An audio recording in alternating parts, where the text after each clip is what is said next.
ओम श्री गौर्या सकलार्थदं निजपदां भोजेन मुक्तिप्रदं प्रौढं विघ्नवनं हरन्तमनघं श्रीढुण्डितुण्डासिना वन्दे चर्मकपालिकोपकरणैर्वैराग्यसौख्यात्परम् नास्तीति प्रदिशन्तमन्तविदुरम् श्रीकेशं शिवम् शङ्करं शङ्कराचार्यं केशवं बादरायणं सूत्रभाष्यकृतौ वन्दे भगवन्तौ पुनः पुनः ईश्वरो गुरुरात्मेति मूर्तिभेदविभागिने व्योमवद्व्याप्तदेहाय दक्षिणामूर्तये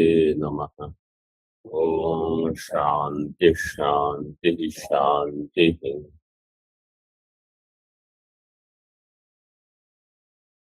इस सूत्र में जागृत स्वप्न सुषुप्ति इन तीन अवस्थाओं में जो आत्मा सर्वदा है उसकी व्याख्या चल रही है, तो उसका प्रतिपादन कर रहे हैं। कल अंत में एक अनुमान आया था, वो पूरा नहीं देखा था। अनुमान देखिए, आत्मा द्रव्यत्व टीका में है, आत्मा द्रव्यत्व व्याप्य जाति शून्य विभुत्वात् व्योमवत्। द्रव्यत्व व्याप्य जाति क्या क्या होगी, कल ये पूछा था। आत्मा तो पक्ष है, उसको तो नहीं गिनेंगे। हाँ, आप बताइए आगे। हाँ, तो इसमें प्रश्न क्या होगा? हाँ, ऑनलाइन वाले बताएंगे द्रव्यत्व व्याप्य जाति क्या क्या है। नित्य तेजो वायुवाद आकाश काल दिक् मनांसि। प्रश्न केवल ये नहीं है कि द्रव्यत्व व्याप्य क्या है, प्रश्न है द्रव्यत्व व्याप्य जाति क्या है। जी, विभू जो द्रव्य बोलिए। हाँ, देशत्व कालत्व जाति नहीं है, आकाशत्व जाति नहीं है। आकाश में जाति है तो क्या आपने क्या कहा? आकाश में जाति है? नहीं है। आकाश, हाँ, ऑनलाइन वाले आकाश, कितने लोग कहेंगे आकाश में जाति है? हाथ उठाइए। आकाश में जाति है? हाँ, आकाश में जाति नहीं है कि है? ऑनलाइन नहीं है। हाँ, आप बताइए। आकाश में आकाशत्व जाति नहीं है, लेकिन अन्य जाति द्रव्यत्व जाति है कि नहीं आकाश? और क्या है? सत्ता, विभुत्व हाँ, सत्ता जाति है कि नहीं आकाश में? आकाश में आकाशत्व जाति नहीं है। आकाश में आकाशत्व है? क्या है वो? आकाश में आकाशत्व है? क्या है वो? धर्म।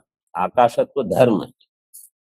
देखिए, आकाश में आकाशत्व जाति नहीं है, ये एक। आकाश में अन्य जाति है। आकाश में आकाशत्व धर्म है। तो केवल आकाश नहीं, आकाश में तो कुछ नहीं हो सकता। आकाश में आकाश, इसी प्रकार दिक् काल, इनकी जाति, काल की जाति उपाधि भेद से मानते हैं, मतलब अलग अलग क्षण वगैरह ऐसे ले, जैसे मुक्तावली में है। ठीक है, तो कितनी जातियां हुई जो द्रव्यत्व व्याप्य जाति है? अभी फिर से बताइए।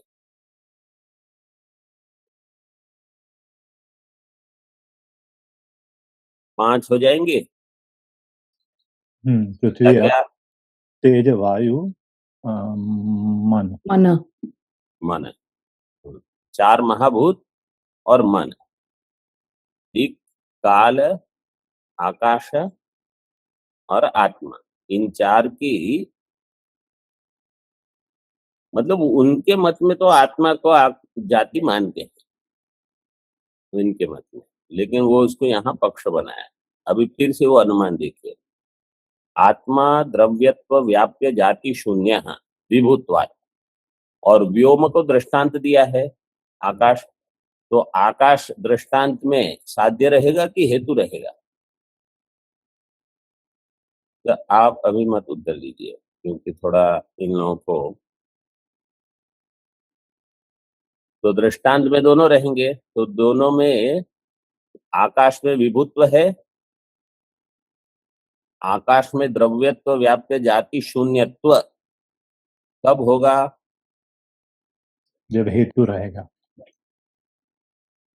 आकाश के लिए हेतु रहे न रहे, आकाश में साध्य तो पहले होना चाहिए, मतलब हेतु और साध्य दोनों होने चाहिए। पक्ष में जब हेतु रहेगा तो साध्य रहेगा। तो आकाश में द्रव्यत्व व्याप्य जाति शून्यत्व कब सिद्धांति मानता है, ठीक है, ये वो भी मानते हैं नैयायिक। तो कब स्वीकार करते हैं हम आकाश में द्रव्यत्व व्याप्य जाति शून्यत्व? जब आकाश एक ही है। आकाश में जैसे पृथ्वी अनेक है, जल अनेक है, ऐसे आकाश अनेक नहीं है, एक ही है। तो इसलिए आकाश में हेतु भी रहेगा, साध्य भी रहेगा। तो विभुत्व भी है व्योम में, और द्रव्यत्व व्याप्य जाति शून्यत्व भी है। आत्मा विभु है। आत्मा विभु वेदांत मत में है कि न्याय मत में?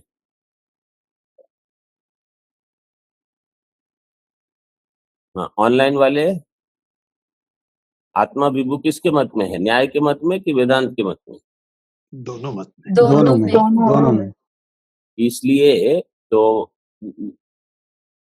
इतनी चीजों में संप्रतिपन्न है, मतलब दृष्टांत के लिए भी वो मानते हैं और आत्मा में हेतु है वो भी मानते हैं। तो हम उनको फिर अनुमान ऐसे करते हैं कि चूंकि विभुत्व है इसलिए द्रव्यत्व व्याप्य जाति शून्यत्व कहाँ? आत्मा में। आत्मा में इति आत्मैक्य सिद्धे है, तो इससे आत्मैक्य की सिद्धि होगी। आत्मा में ऐक्य की सिद्धि होने से भेदो मिथ्या, भेद मिथ्या हो गया, ठीक है। ये अनुमान को जिनको ठीक से ग्रहण नहीं हुआ है, फिर से एक बार किसी के साथ चर्चा करके कर लेना। प्रजापति वाक्याच भेदो मिथ्या इति आकांक्षा पूर्वकम आह। प्रजापति के वाक्य से भी भेद मिथ्या है, ये आकांक्षा पूर्वक कहते हैं। कुतश्च एतदेवं प्रतिपत्तव्यम, ऐसा क्यों मानना चाहिए कि आकाश में जैसे भेद नहीं है ऐसे जीवात्मा परमात्मा में भी भेद नहीं। कुतश्च एतदेव प्रतिपत्तव्यम यतो य एषो अक्षिणी पुरुषो दृश्यते इति उपदिश्य एतद अमृतम अभयम एतद ब्रह्म इति उपदिशति। एषो अक्षिणी पुरुषो दृश्य, ये जो अक्षी पुरुष देखा जाता है, इति उपदिश्य एतद अमृतम अभयम एतद ब्रह्म, यही अमृत है, यही अभय, यही ब्रह्म, इस प्रकार से उपदेश करते हैं। उपदिशति यो अक्षिणी, अच्छा टीका में देख लीजिए। एतद भेदस्य सत्यत्वम एवं नास्ति इति कुतः इति अन्वयः। भेदस्य सत्यत्वम, भाष्य में क्या दिया? कुतश्च एतत्, ठीक है। एतत् का अर्थ क्या करना? भेदस्य सत्यत्वम, और एवं का अर्थ है नास्ति। तो कुतः भेदस्य सत्यत्वम नास्ति, ऐसे आपको वाक्य बताना है। ठीक है, भेद सत्य क्यों नहीं है? होता है इति अन्वय। भाष्य में यो अक्षिणी प्रसिद्धो द्रष्टा द्रष्टृत्वेन विभाव्यते सो अमृत अभय लक्षणात् ब्रह्मणो अन्यश्चेत् स्यात् ततो अमृत अभय ब्रह्म सामानाधिकरण्यम न स्यात्। यो अक्षिणी प्रसिद्धो द्रष्टा। अब यहाँ अक्षिणी शब्द प्रयोग हुआ है इसलिए क्योंकि मंत्र में अक्षिणी अक्षिणी प्रयोग हुआ है। वास्तव में अक्षणी अक्षणी अक्षिणी ये लौकिक रूप बनेगा। वेद में क्योंकि अक्षिणी आया है प्रयोग, इसलिए भगवान भाष्यकार उसी का अनुवाद करके लिख रहे हैं। नहीं तो जैसे जहां उद्धरण देते हैं वहां तो एषो अक्षिणी ठीक है, लेकिन जहां स्वयं वाक्य बना रहे हैं वो तो पाणिनि महर्षि जी के व्याकरण के अनुरूप होना चाहिए, लेकिन आर्ष प्रयोग ही चला रहे हैं। तो अक्षिणी प्रसिद्धो द्रष्टा द्रष्टृत्वेन विभाव्यते। द्रष्टा जो है अक्षी में द्रष्टृत्वेन विभाव्यते सो अमृत अभय लक्षणात् ब्रह्मणो अन्यश्चेत् स्यात् ततो अमृत अभय ब्रह्म सामानाधिकरण्यम न स्यात्। अगर वो अमृत अभय लक्षण ब्रह्म से अन्य होगा तो क्या होगा? वो अमृत अभय ब्रह्म सामानाधिकरण्यम न स्यात्, मतलब वो ब्रह्म ही होना चाहिए। क्यों? क्योंकि ऐसे कहा कि ये कैसा है, एतद अमृतम अभयम एतद ब्रह्म। जो अक्षित पुरुष है वही अभय ब्रह्म है, तो वो क्या होगा? वो ब्रह्म ही होगा, क्योंकि ब्रह्म ही ये लक्षण वाला है। छायायाम ब्रह्म दृष्टि परम इदम वाक्य न अभेद परम इत्यतः। तो पूर्व पक्ष कहेगा छाया में ब्रह्म दृष्टि करनी है। ब्रह्म दृष्टि जब ऐसे शब्द वाक्य प्रयोग होता है तो इसका अर्थ क्या करना है? उपासना। दृष्टि करनी है मतलब ये ऐसी उपासना करनी है। छाया पुरुष में ब्रह्म की उपासना है, उसके परक है ये वाक्य, न अभेद परम। अतः नापि प्रतिच्छायात्मा अयम अक्षिलक्षितो निर्दिश्यते प्राजापतेर मृषावादित्व प्रसंगात।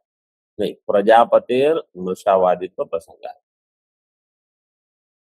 नापि प्रतिच्छायात्मा अयम अक्षिलक्षितो निर्दिश्यते।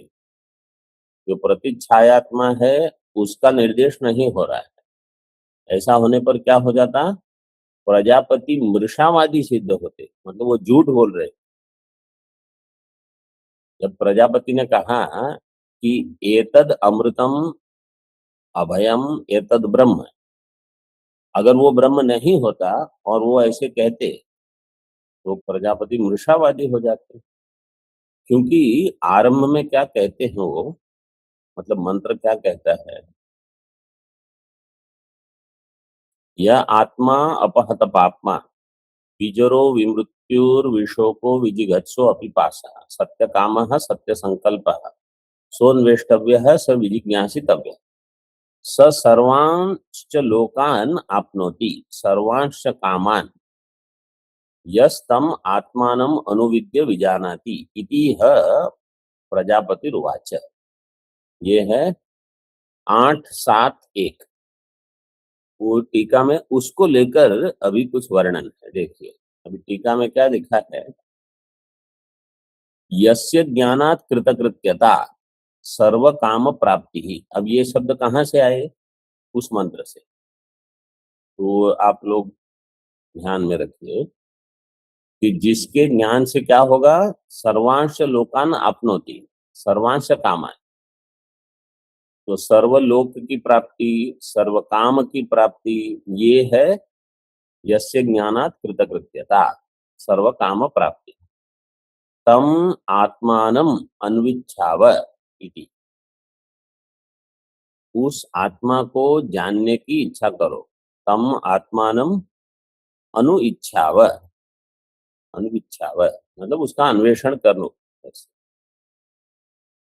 इति प्रवृत्तयोः इंद्र विरोचनयोः यदि अनात्म छायां प्रजापति ही ब्रूयात् तदा मृषावादी स्याद् इत्यर्थः। तो प्रजापति ने पहले कहा कि जिसके ज्ञान से आप कृतकृत्य हो जाओगे, जिससे ज्ञान से आपको सर्व काम की प्राप्ति होगी, उस आत्मा का अन्वेषण करना है। ऐसा कर कहकर जब इंद्र विरोचन आए और उनको अगर उपदेश दिया कि जो अक्षी में छाया है इसका अगर वर्णन करते तो प्रजापति मृषावादी हो जाते। क्यों? क्योंकि ये पहले आपने कहा इसको जानकर आप कृतकृत्य हो जाओगे इत्यादि, और उपदेश तो किसी और का कर रहे हो इत्यर्थ है। प्रथमवत् द्वितीयादि पर्याये व्यावृत्तासु अवस्थासु अनुस्यूत आत्मा ब्रह्मत्वेन उक्त इत्याह। प्रथमवत् द्वितीयादि पर्याय, जैसे प्रथम पर्याय में बताया ऐसे द्वितीय पर्याय में भी व्यावृत्तासु अवस्थासु, अवस्था कैसी है? एक दूसरे से व्यावृत्त है, व्यभिचारी है। और आत्मा कैसा है? अनुस्यूत। अनुस्यूत का अर्थ क्या है? आत्मा का होगा अन्वय और अवस्थाओं का होगा व्यतिरेक। उसको ध्यान में रखिए। मतलब ये वास्तव में दिन भर ये प्रक्रिया चले बुद्धि में कि अनुगत जो है वो मैं और बाकी सब आवन जावन है। अवस्था का अर्थ केवल ये नहीं जागृत स्वप्न सुषुप्ति, कोई वृत्ति समझो बुद्धि में आई, वो क्या है? वो कब तक रहेगी? वो चली जाएगी। तो यहाँ तक कि हम तो कहते हैं ब्रह्माकार वृत्ति भी नित्य है कि अनित्य है? वो भी चली जाएगी। तो इन सब के आते जाते एक कूटस्थ पूरा ब्रह्मांड ही चला जाता है। जो रह गया वो ही अनुस्यूत है। ब्रह्मत्वेन उक्त इत्याह। तथा द्वितीय अपि पर्याये यह एष स्वप्ने महीयमानश्चरति इति न प्रथम पर्याय निर्दिष्टात् अक्षिपुरुषात् द्रष्टुरन्यो निर्दिष्टः। द्वितीय पर्याय में जो कहा कि यह एषः स्वप्ने महीयमानश्चरति, जो इस स्वप्न में महीयमान होकर चरण करता है, वो प्रथम पर्याय में जो उपदिष्ट है अक्षि पुरुष, उससे विलक्षण है कि नहीं? नहीं है। नहीं है, क्योंकि वो तो अनुस्यूत है ना। पुरुष कैसा है? अनुस्यूत। अवस्था व्यावृत्त है। व्यावृत्ता स्वनुवर्तमानम अहमित्यंत स्फुरंतम सदा। तो न प्रथम पर्याय निर्दिष्टाद अक्षि पुरुषाद द्रष्टुर अन्यो निर्दिष्टा। प्रथम पर्याय में जो पुरुष बताया उससे अक्षि पुरुष भिन्न नहीं है, अन्य नहीं है। और ऐसे प्रजापति ने ये भी कहा एतंतु एव ते भूयो अनुव्याख्यास्यामि इति उपक्रमा। मैं तुमको वही फिर से बताऊंगा। भूयः अनुव्याख्यास्यामि, पुनः उसी की व्याख्या करूंगा।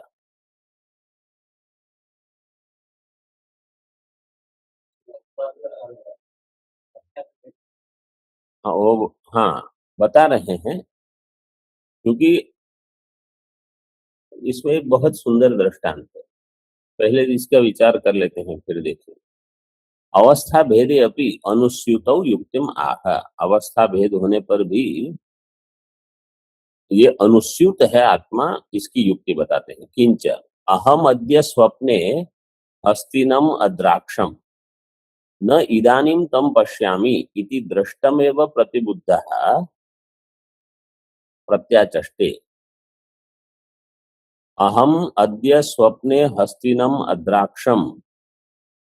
स्वप्न में मैंने किसको देखा? हस्ती को, हाथी को, अद्राक्षम।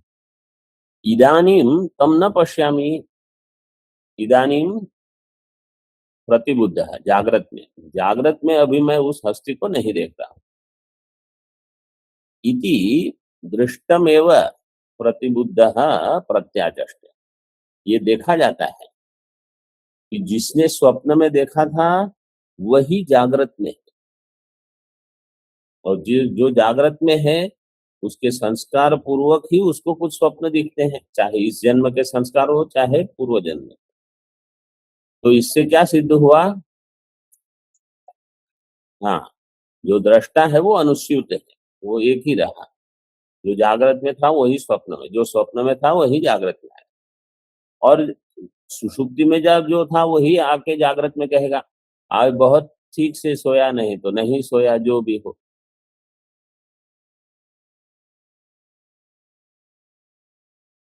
द्रष्टारंतु तमेव प्रति अभिजानाति प्रत्यभिजानाति य एवाहम स्वप्नम अद्राक्षम स एवाहम जागरितम पश्यामि।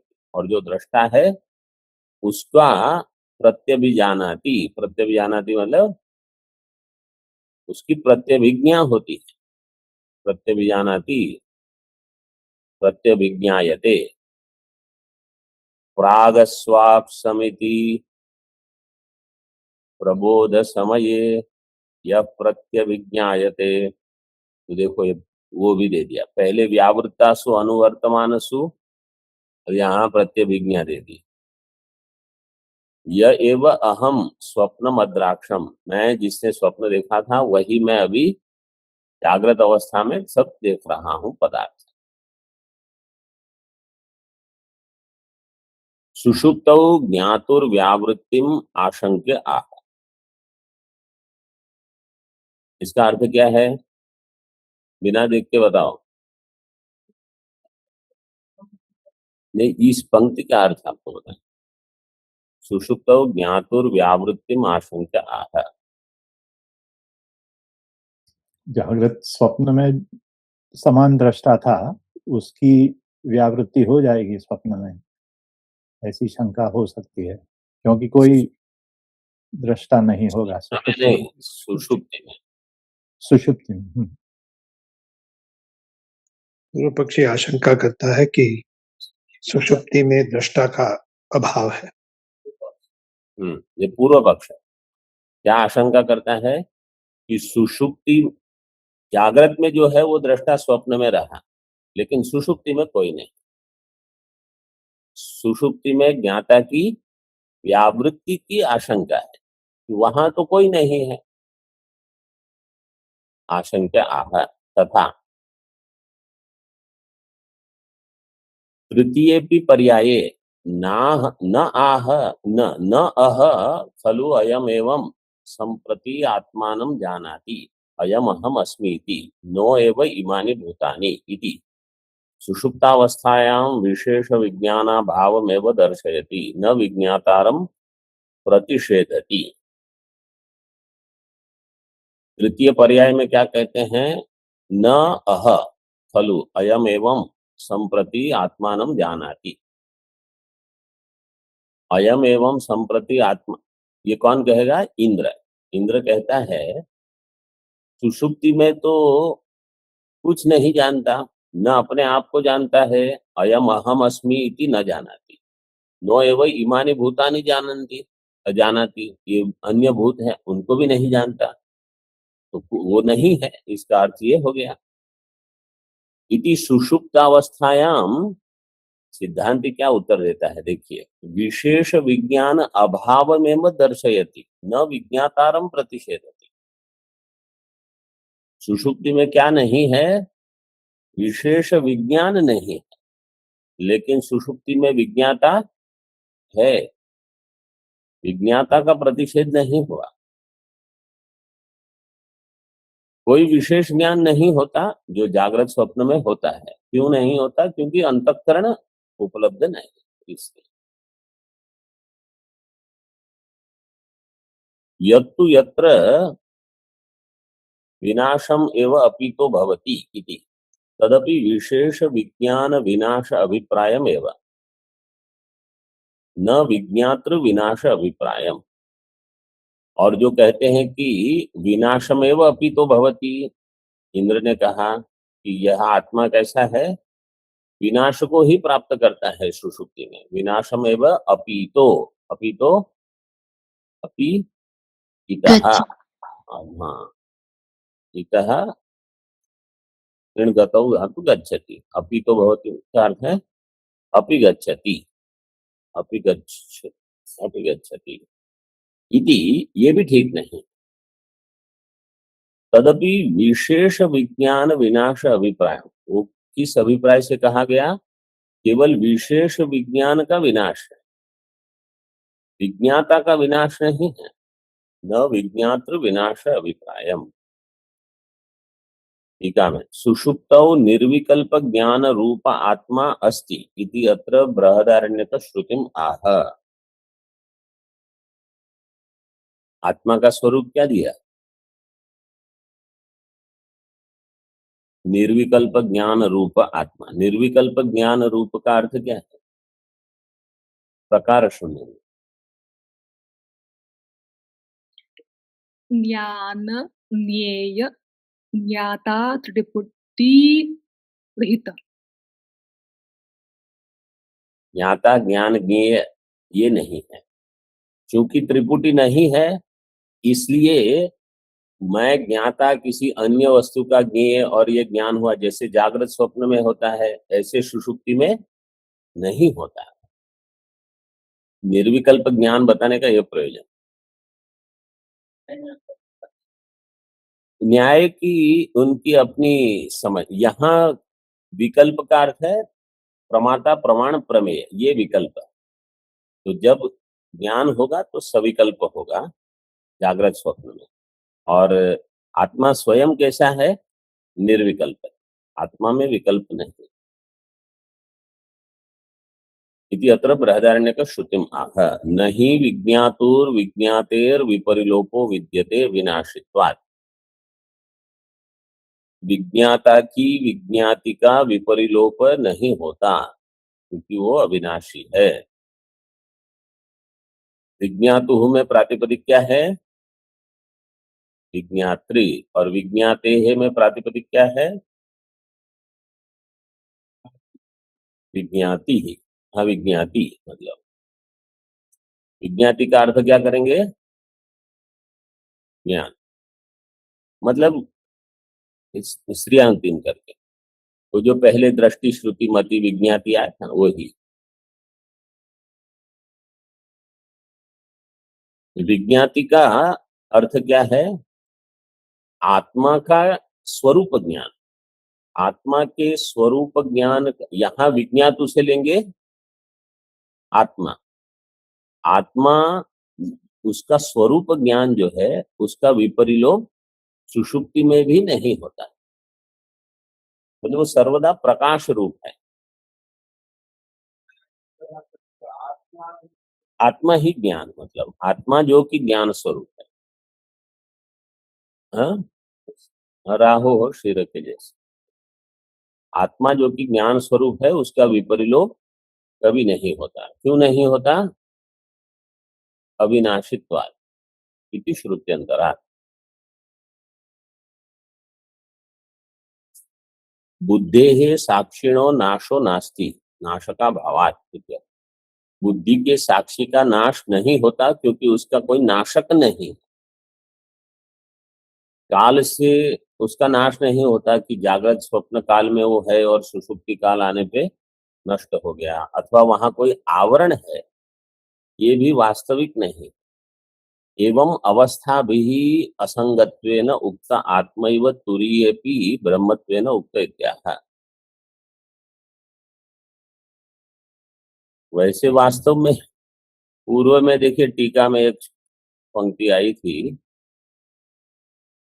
प्रथमवद द्वितीयादि पर्याय व्यावृत्तासु अवस्थासु अनुस्यूत आत्मा ब्रह्मत्वेन उक्त। वहां ब्रह्मत्वेन दिया था द्वितीयादि पर्याय, यहाँ लेकिन थोड़ा अलग से बताते हैं। एवं अवस्था भी असंगत्वेन उक्ता आत्मैव तुरीयपि ब्रह्मत्वेन उक्ता। अभी ये इतना वाक्य थोड़ा समझने का प्रयास कीजिए। आत्मा असंगत्वेन उक्तः, तुरीय अपि आत्मा ब्रह्मत्वेन उक्तः। तो जो असंग है वही ब्रह्म है, ये तो स्पष्ट है। आत्मा असंगत्वेन उक्तः, इसका अर्थ क्या है? इसमें उद्देश्य क्या है? ठीक है, उद्देश्य क्या है इसमें? आत्मा, और विधेय असंगत्व। असंगत्व। जो विधेय होता है वो ज्ञात होता है कि अज्ञात होता है? अज्ञात। अज्ञात होता है। और जो उद्देश्य होता है वो ज्ञात होता है। तो मैं अपने आप को जानता हूं, लेकिन मैं असंग हूं ये मैं नहीं जानता। उसकी सिद्धि कैसे होगी? बोले 3 अवस्था को देखकर। क्यों? क्योंकि मैं एक अवस्था से दूसरी अवस्था में जब जाता हूं तो क्या लेके जाता हूं? प्रपंच में से कुछ हम ले जा सकते हैं? नहीं। उपाधि में से कुछ नहीं। अंतःकरण जाता है, हम ऐसा कहते हैं। इंद्रियां तो नहीं जाती, क्योंकि इंद्रियां वहीं नूतन बन जाती है। लेकिन अंतःकरण जब जाता है तो स्वप्न में जो व्यवहार होता है उसका कुछ जागृत में आता है। तो ये सिद्ध हो गया कि वहां हम असंग थे। और जो जागृत में हम जो ग्रहण करते हैं उनकी केवल सूक्ष्म वासनाएं रहती है, जिसमें वास्तव में कोई परिवर्तन नहीं होता स्वप्न में। तो वो भी असंगत। और आत्मा जो है वो तो जागृत में भी असंग है, स्वप्न में भी असंग है। तो अवस्था के विवेक से ये बता रहे हैं, जागृत स्वप्न सुषुप्ति में हम असंग हैं। तो मैं अपने आप को जानता हूं कि, लेकिन असंगत्वेन नहीं जानता। और तुरीय अपि ब्रह्मत्वेन उक्तः, मतलब मैं अपने आप को आत्मत्वेन जानता हूं, लेकिन ब्रह्मत्वेन नहीं जानता। तुरीय मतलब चतुर्थ पर्याय। तुरीय यहाँ है, तुरीय का अर्थ है तुरीय चतुर्थम ऐसे नहीं। तुरीय का अर्थ है चतुर्थ पर्याय में, क्योंकि 4 बार उपदेश हुआ ना, 32, 32, 32, 5। तो जो चौथी बार उपदेश हुआ वहां उत्तम पुरुष रूप से। तो मैं अपने आप को उत्तम पुरुष नहीं जानता। उत्तम पुरुष वहां वही शब्द व्यवहार है।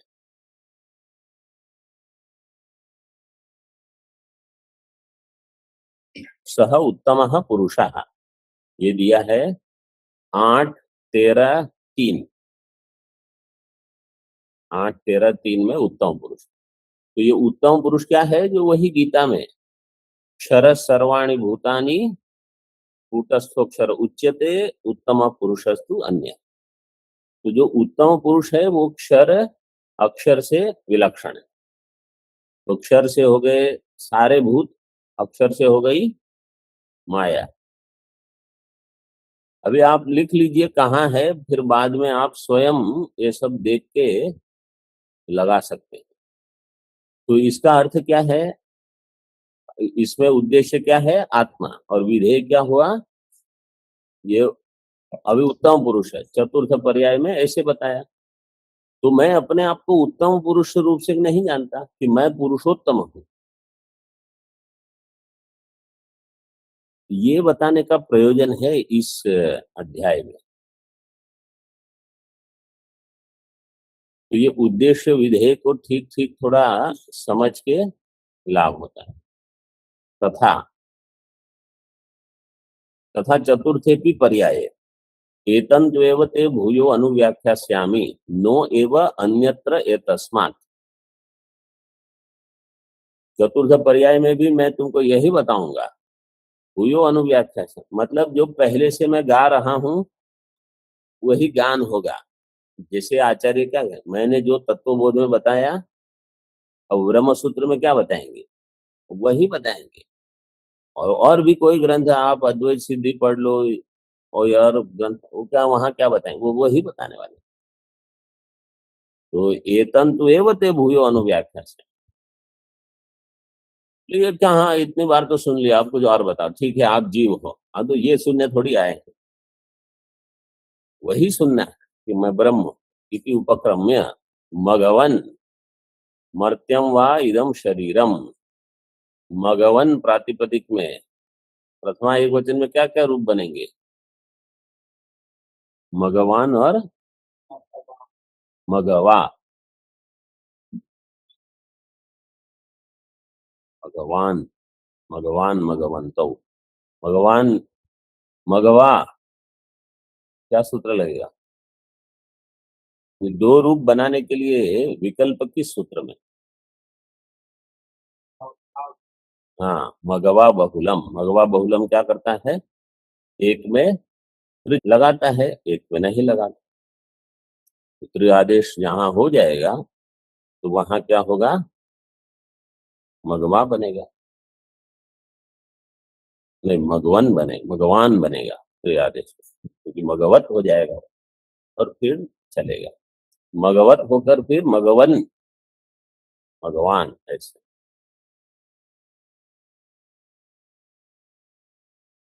मर्त्यम व इदम शरीरम, ये शरीर कैसा है, मर्त्य है। इत्यादि ना प्रपंचेन शरीरादि उपाधि संबंध प्रत्याख्यानेन संप्रसाद शब्दोदितम जीवम स्वेन रूपेण अभिनिष्पद्यते इति ब्रह्म स्वरूपापन्नम दर्शयन् परस्माद् ब्रह्मणो अमृत अभय स्वरूपाद अन्यम जीवम दर्शयति।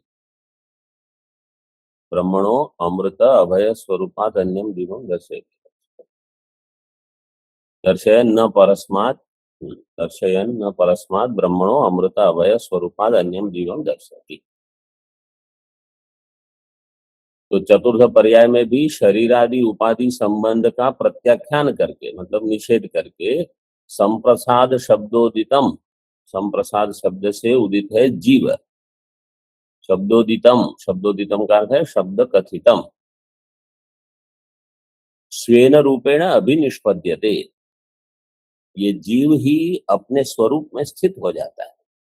इति ब्रह्म स्वरूपापन्नम, ब्रह्म स्वरूप का प्राप्त किया हुआ, दर्शयन न परस्माद ब्रह्मणो अमृत अभय स्वरूपाद अन्यम जीवम दर्शय, ब्रह्म से अन्य कोई जीव है कि नहीं है? नहीं है। तो फिर ये सारी दूसरी श्रुतियां कहती है जीव को उपासना करनी है, ये सारा वो अधिकारी भेद को लेकर। तो यहाँ उपदेश है एकत्व का, वहां जब अन्य साधना करनी है तो आप जीव अन्य मान के उसकी उपासना करो। यहाँ ये प्रकरण पूरा हुआ। अभी श्रुते है एकदेशी व्याख्याम दूषयति, अभी इस श्रुति का कोई एकदेशी मत है। वो क्या कहते हैं, केचित्तु परमात्मा विवक्षायाम एतन्त्वेवते इति जीवाकर्षणम अन्यायम मन्यमाना एतमेव वाक्योपक्रम सूचितम अपहत पापमत्वादि गुणकम आत्मानं ते भूयो अनुव्याख्यास्यामि इति कल्पयन्ति। कोई ऐसे क्या व्याख्या करते हैं, परमात्मा की विवक्षा से एतंतु एवते, ये जीव का आकर्षण, जीवाकर्षणम अन्याय, वो बोले वो ठीक नहीं है, मन्यमाना एतमेव वाक्य उपक्रम सूचितम अपहत पापमत्वादि गुणकम आत्मानं ते भूयो अनुव्याख्यास्यामि इति कल्पयन्ति। पुनः मैं आत्मत्वादी गुण का, आत्मा का वर्णन करूंगा, ऐसे ब्रह्मा जी कहते हैं, जीव को लेकर नहीं। मतलब वो क्या मानते हैं, जीव ब्रह्म नहीं, जीव अन्य है, ब्रह्म की व्याख्या हो रही है, जीव को बीच में मत लाइए ऐसे। क्यों, देखिए टीका में, जीव परयोर भेदात इति भाव, उनके मत में जीव ब्रह्म ऐक्य नहीं। श्रुति बाधात मैवम, लेकिन इसमें श्रुति का बाध होगा। तेषाम् एतम इति सन्निहित अवलंबिनी सर्वनाम श्रुति श्रुतिर विप्रकृष्येत। इनके मत में एतम तु एव ते भूयो अनुव्याख्यास्यामि, ये एतम जो सर्वनाम शब्द है इस सर्वनाम श्रुति का विप्रकर्ष हो जाएगा, विप्रकृष्येत। सन्निहितो जीव एव सर्वनामार्थः, इस सन्निहित जीव है, एतंतु एव, यही मैं तुमको पुनः बताऊंगा। उक्तस्य पुनरुक्तौ भूय इति युज्यते। भूय शब्द व्यवहार हम कब करेंगे? जब पहले बता चुके हैं, फिर से मैं बताऊंगा, फिर से हम बताते हैं, वो फिर से तभी होगा जब पहले हो चुका है। तवतु उपक्रांत परमात्मनश् चतुर्थ एव उक्तेः तद्बाध इत्याह। तवतु उपक्रांत परमात्मनः चतुर्थ एव उक्तेः। पूर्व पक्ष क्या कहता है? केवल चतुर्थ पर्याय में ही परमात्मा बताया, तो सिद्धांत इसको कहता है तुम्हारे मत में तो केवल चतुर्थ पर्याय में ही परमात्मा है और बाकी में नहीं है, उसका बाद है, तद्बाध है इत्याह। भूय भूय श्रुतिश्च उपरुध्यते, फिर से जब बताते हैं उसका उपरोध मतलब विरोध हो जाएगा। पर्यायांतर अभिहितस्य पर्यायांतरेण अनभिधीयमानत्वात्। पर्यायांतर अभिहितस्य, अन्य पर्याय में जो बताया गया है उसी का अगर दूसरे पर्याय में कथन नहीं होगा अनभिधीयमान, तो भूय शब्द, ये भूय श्रुति जो है उसका विरोध हो जाएगा, उसका उपरोध हो जाएगा।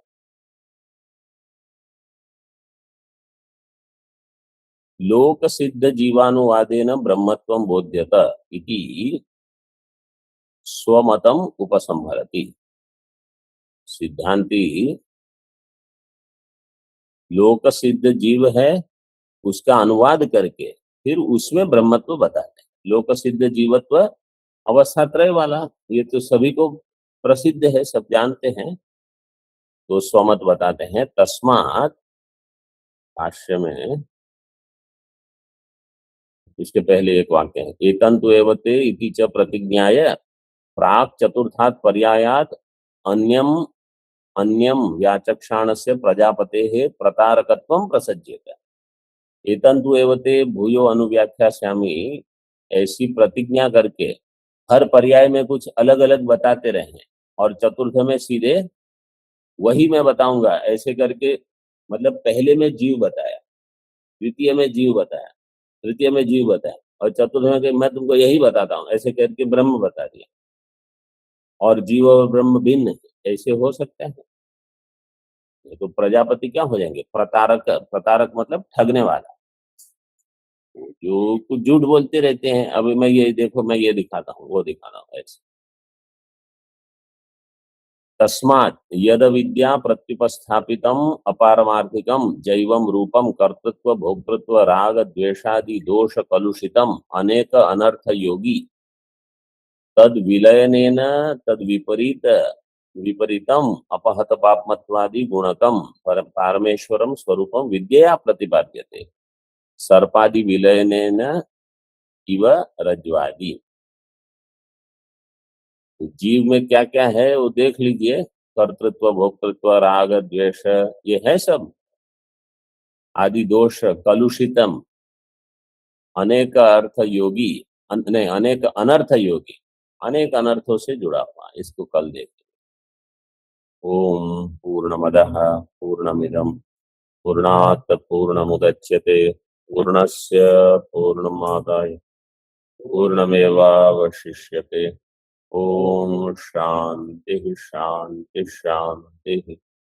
शंकरं शंकराचार्यं केशवं बादरायणं सूत्रभाष्यकृतौ वन्दे भगवन्तौ पुनः पुनः। ईश्वरो गुरुरात्मेति मूर्तिभेदविभागिने व्योमवद्व्याप्तदेहाय दक्षिणामूर्तये नमः। ओम शांति शांति शांति।